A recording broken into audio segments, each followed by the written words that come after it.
বছর তো প্রায় শেষের দিকে। না না, আজকে কোনো ব্লগ না, আজকে এসছি আমরা আমাদের এই বছরের কিছু হিসাব নিয়ে। আমি যখন এসছি হিসাব আমার মতো হবে, তোমার মারা 2 টাকার লজিক আজকে 5,000 টাকার ম্যাজিকে পরিণত হবে। বিশ্বাস করা ছেড়েছি। নিঃস্বার্থভাবে কিছু করলে যে পরে কষ্ট পেতে হয় সেটা বুঝেছি। কারণ দিন শেষে তুমি যার জন্য চুরি করবে সেই তোমাকে চোর বলবে।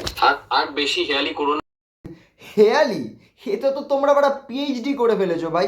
নাহলে ভাই তোমরাই আমাকে বলো তো, নিজেকে সঠিক প্রুফ করতে গিয়ে নিজের ঠিক ভুল সোশ্যাল মিডিয়া একটা ভিডিওর মাধ্যমে আপলোড করতে গিয়ে, না ভাই তোমরাই আমাকে বলো তো ভাই, কে এবার একটা 40 মিনিটের ওয়েব সিরিজ আপলোড করে ফেলে? এটা এমন একটা ইউনিক ওয়েব সিরিজ না ভাই, বিশ্বাস করো, যার প্রথম থেকে শেষ অবধি শুধুমাত্র 2টো মানুষকেই দেখানো হয়েছে। এক কথায় যাকে আমরা বেঙ্গলি কমিউনিটির টপ নিব্বা নিব্বি বলে চিনি ভাই।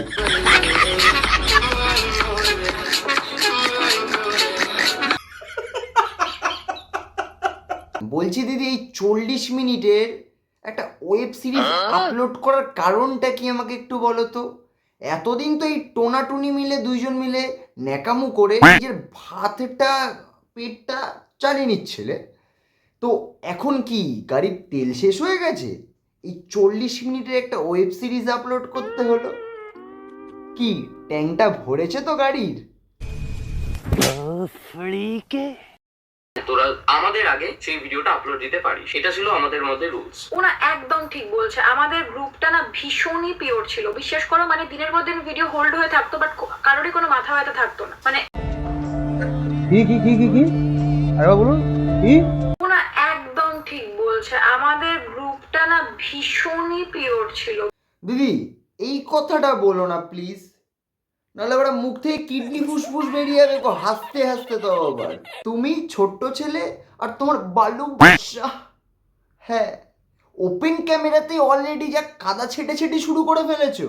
আমি শুধু ভাবছি অন ক্যামেরাতে এই রূপ বেরোচ্ছে ভাই, অফ ক্যামেরাতে তোমরা বড় স্বার্থের জন্যে কি না কি করতে তার নাই ঠিক।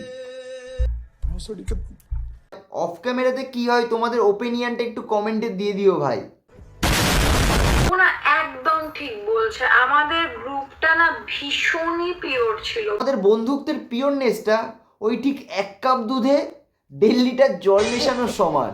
ওনা একদম ঠিক বলছে। আমাদের গ্রুপটা না ভীষণই পিওর ছিল। তোমার বন্ধুত্বের পিওরনেসটা ঠিক বার আমার এক্সের মনের ভেতর মতো, বাইরে থেকে সাজানো ফুল বাগান, ওমা ওরা ভেতরে গিয়ে দেখি এ তো ওরা মরুভূমিতে চলে আসলাম। সুপ্রিয় দ্বারা বলছিল একটা শুট বাকি, তখন বলছে না রে আমি শিডিউল করে দিয়েছি ভাই, কাল সকালে পোস্ট হয়ে যাবে। এবার তখন বিষয়টা দেখে খুব খারাপ লাগলো। আমাকে তখন বলেছিল প্রীতি, এটা বললাম তুমি লেখো না, রিশিডিউল করলে হবে না। মানে আমাদের মধ্যে ক্যাজুয়ালি তো কথা হতো, এত তো কিছু মাথায় নিয়ে হতো না। এবার ও লিখলো অসুবিধা নেই, সবাই তো সবার মতো ব্লগ বানিয়েছি, একদিন আগে পরে হলে কিছু হবে না, আমরা জানি কিছু হবে না, কিন্তু কিনা বা সত্যিটা স্বীকার করবে কিনা, বাট এটাই হতো। যার জন্য আমরা বলি ওকে ছাড়। আর তারপর থেকে আমরা পৃথিবীর থেকে একটু ডিস্টেন্স মেনটেন করি। আমাদের খারাপ লেগেছিল। তোমরাই আবার বলছিলে আমাদের বন্ধুত্বের ভেতর একটা পিওরনেস ছিল। চোদনা একটা ভিডিও আপলোডের জন্য ওরা বন্ধুত্বই ভেঙে দিল। হাই কপাল। শুধু যে ভাই এই টোনাটুনি দোষী একদম নয় ভাই, এর সাথে ছোট্ট ছেলে সমান দোষী ভাই। প্রথম খোঁচাটা বাড়া ছোট্ট ছেলেই দিয়েছিল, কিন্তু প্রমাণও দেব। আমার যেই ওপিনিয়নটা ভাই আমি সেটাই তোমাদের কাছে তুলে ধরছি। আমি একদমই তিতু তুষারকে সাপোর্ট করছি না ভাই। এই নেকাটিকে আমরা খেয়ে সাপোর্ট করবে?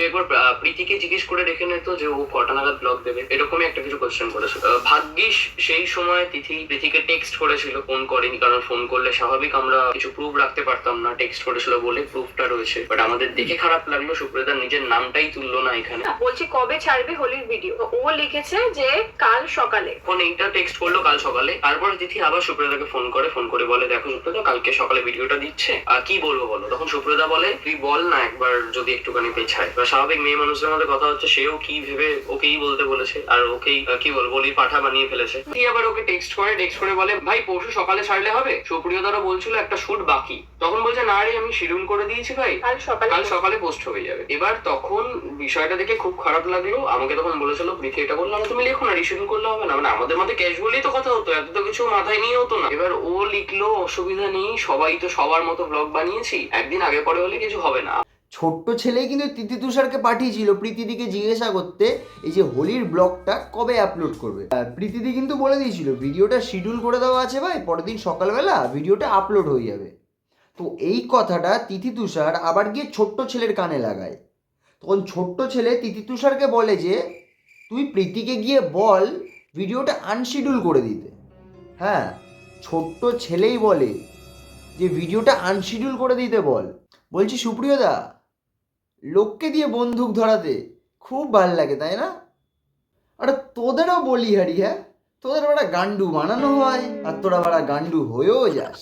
ঠিকই আছে ভাই, 27 বছর বয়সে যদি 14 বছরের ব্রেন নিয়ে একটা মানুষ ঘুরে বেড়ায় আর সেই ঘুরে বেড়ানোর সাথে বাবাই বাবাই বাবাই বাবাই বাবাই বাবাই করতে থাকে, তো তার সাথে এমনই হওয়ার ছিল। ঠিক বলেছে। এদের পদে পদে থেকে নিজের ব্লগ চ্যানেলটা ঠিক দাঁড় করিয়ে নিলে, আবার বড় এদেরই বলির বাঁকড়া বানালে। সাবাস। দেখ তোরা রাগ করিস না, আমি তো সবই বুঝতে পারছি। তোরা তিনজন আমার কাছে খুব ইম্পর্টেন্ট। তোরা তিনজন বলতে আমি, তিথি আর হচ্ছে রন, আর প্রীতি নাকি ওর সুপ্রদার কথা ফ্রি, যেগুলো তো বলেই নি, তো আমি তাই আমাকে বলতে বাধ্য হচ্ছি। সে যখন এতটা বদনাম রটাতে পেরেছে, তো আমি এই কথাগুলো না বললে তোমরা আমাদেরকেই ভুল বুঝবে, যে ভাববে যেন আমরাই ওদেরকে সরানোর চেষ্টা করেছি, আমরাই গ্রুপটাকে ভাঙার চেষ্টা করেছি। তা না, প্রথমে সবকিছুর সাথে সুপ্রদা আমাদের সঙ্গে জড়িয়েছিল, এখন সে নিজে আলাদা হয়ে গিয়ে নিজেকে দেখাচ্ছে সে মহান। তাই আমার মনে হচ্ছে এই কথাগুলো শেয়ার করা দরকার। বাট আমরা অত কিছু ভাবিনি, আমরা ভেবেছিলাম যা সুপ্রিয়দার বার্থডে না, আমার রেজিস্ট্রিতেও প্রীতিকে ইনভাইট করতে না করেছিল কারণ ও অপয়া, এটা বলেছিল। প্রীতিকে ইনভাইট করতে না করেছিল কারণ ও অপয়া, এটা বলেছিল। সুপ্রিয়দা তুমি প্রীতিদিকে অপয়া বলেছো? আবার বড় এটাই বলে আমাদের বন্ধুত্ব পিওরিনেসে ভর্তি। না একদম ঠিক বলছে, আমাদের গ্রুপটা না ভীষণই পিওর ছিল। তুমি আমার कंट्रोल कंट्रोल उदय সব বাড়া ভিউজের লোভ ভাই, বিশ্বাস করে এরা যা যা করে সব বাড়া ভিউজের লোভে করে, বিশ্বাস করো। সঠিক বলেছেন। নাহলে একটা শত্রুও বাড়া কখনো এরকম বলে না ভাই, গালাগালি খিস্তা খিস্তি দেওয়া যায়, কিন্তু একটা অপয়া ভাই খুব বাজে শব্দ ভাই। সেটা একটা বন্ধুকে বলেছে, শুনলে বলে ওরা হাসি পাই জাস্ট। আর প্রীতিদিরই তোমরা কেন তো পেছনে লাগো বলো তো? নরম মাটিতে আছড়াতে খুব ভাল লাগে তাই না ভাই? পার্সোনালি ভাই আমার প্রীতিদিকে খুব ভাল লাগে ভাই, কি সুন্দর একটা ইনোসেন্ট ভাই। ওরা ভুলভাল ব্লগ বানায় না, অন্তত ওর ব্লগে কন্টেন্ট থাকে। 15 তারিখ সারা রাত, মানে রাত অলমোস্ট 3টে অবধি জেগে থাকি আমি আর আমাদের যে সিনেমাটোগ্রাফার সে। আমরা টোটাল কি কি লোকেশন যাবো, কি কি নিয়ে শুট হবে না হবে এগুলো নিয়ে ডিসকাস করি। তার আগে আমাদের একটা মেকআপ আর্টিস্টও বলা ছিল। আবার মেকআপ আর্টিস্ট বলছি, আবার ওরকম সাজবে বুঝি?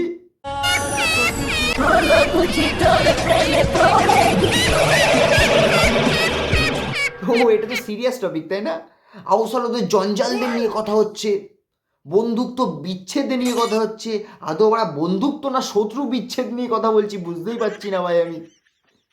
Be Sirius be serious.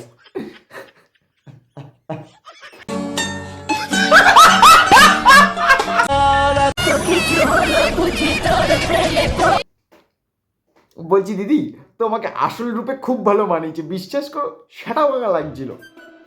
বলছি দিদি, সেটার কাছে পা ঝুলিয়ে একটা ভিডিও আপলোড করতে পারতো, হেভি লাগতো, চরম লাগতো। না তোদের আসতে হবে না, তোরা ছেড়ে দে। ফোনটা কেটে দিল। তারপরে তিথিই বললো যে আরেকবার ফোন করো, খারাপ লাগবে বিষয়টাতে, বার্থডে। আমিও তখন ভাবলাম যে হ্যাঁ, তাহলে একটা আশা করে রেখেছিল ছেলেটা। আমি তখন আবার ফোন করলাম, ফোন করে আমি এইটা বলি, সুপ্রিয়তা একটা কাজ করছি, আমরা তোমার বাড়ির সামনে আসছি, তুমি বেরিয়ে আমাদেরকে দেখো, দেখার পরে যদি তোমার মনে হয় আমরা তোমাদের পার্টি জয়েন করার মতো অবস্থায় রয়েছি তাহলে আমরা থাকবো, আর নাহলে তোমাকে লাস্ট উইশ করে আমরা বাড়ি চলে আসবো। অত সেন্টু মার্কা কথা বলো না সোনা বাকি, তুমি সুপ্রিয়তার বাইরে যেতে পারছো। বাড়ির ভেতর ঢুকে তোমার নাকি এত ভালো প্রিয় বন্ধু, প্রিয়র নেশে ভর্তি তোমার বন্ধুত্বের সম্পর্ক, অথচ তুমি তার বাড়ির ভেতর ঢুকে তার বার্থডেতে 10 মিনিট তার বার্থডেতে অ্যাটেন্ড করতে পারছো না। নাটকের কথা হচ্ছে নাকি এখানে? তোমাকে আমি এমনি বলি না, কিন্তু তোমার বয়স 27-28 হতে পারে, কিন্তু তোমার বুদ্ধি মানা এখনো হাঁটুতে, আর ব্রেন তো ওটা 10 বছরের থেকেও কম হবে মনে হয়। তখন দিদি এটা বলে যে তোমার বোধে ভীষণ রাগ না? ওটা আমার খুব বড় ভুল হয়ে গেছে, না বললেই পারতি। খুব বড় ভুল হয়ে গেছে। আমি এখনো সরি চাইছি, আমার খুব বড় ভুল হয়ে গেছে। আচ্ছা, তোমরা সুপ্রদাকে চেনো তো? সুপ্রদার ভিডিও দেখো তো? তার কাছে কি এই ওত কথাটা খুব একটা বড় ওয়ার্ড? আর সাথে কখন কি ভাষায় কথা বলছো সেটা সম্পূর্ণ তার সিচুয়েশনের উপর ডিপেন্ড করে সোনা পাখি। এইটুকখানি বোঝার বুদ্ধি হলো না এখনো? একটা ইয়ার্কি ঠাট্টার সময় একটা মানুষকে তুমি খিস্তি মেরে উদ্ধার করে দাও, তার কখনো গায়ে লাগবে না ভাই। কিন্তু একটা খারাপ সময়, একটা খারাপ সিচুয়েশন, একটা খারাপ মাইন্ড সেট আপের সময় না, তুমি তাকে যদি একটা গালাগালি তো দূরের কথা, বাড়া পোত তো দূরের কথা, তাকে তুমি একটা শালা অবধি বলে দাও না, তার পোত ফেটে আমসি হয়ে যাবে, মাথায় বাড়া আগুন চলে যাবে। এইটুকখানি অন্তত বোঝো। ও তোমার তো ওরা নিব্বা বর নিব্বি সোনা, বুঝবে কি করে আমার মনে, তাই না? ঠিক বলেছে। খুব বড় ভুল হয়ে গেছে। আমি এখনো সরি চাইছি। ভাই আমি ভিডিওটা এত অবধি রেখেই ছেড়ে দিলাম, বেশি বড় করলাম না আর। আরে ভাই, যে বন্ধুত্বের মানেই বোঝে না, যারা ভিউজের জন্য শুধুমাত্র বন্ধুত্ব পাতায়, যারা টাকা পয়সার জন্য বন্ধুত্ব পাতায়, তাদের নিয়ে কি কথা বলবো ভাই আমি, বলো তো? নতুন একটা ব্যাকগ্রাউন্ড ভাই, ছাদ থেকে ডাইরেক্ট এখানে এসেছি ভাই, জোম্যাটো করে ভাই তোমার ভাই এই লাইটটা কিনেছি, দেখো জোম্যাটো করে ভাই, বিশ্বাস করে জোম্যাটো করে এই লাইটটা কিনেছি ভাই, জোম্যাটো করে এই লাইটটা কিনেছি শুধুমাত্র ভিডিও বানাবো বলে ভাই। সাবস্ক্রাইব করে দিও ভাই যদি ভালো লাগে ভিডিওটা। তো ভাই ভিডিওটা এত অবধি ছিল, ভালো লাগলে লাইক করে দিও, কমেন্ট করে দিও, শেয়ার করে দিও, আর ইউটিউব থেকে দেখে দেখলে চ্যানেলটা অবশ্যই সাবস্ক্রাইব করে দিও বন্ধু। চলো।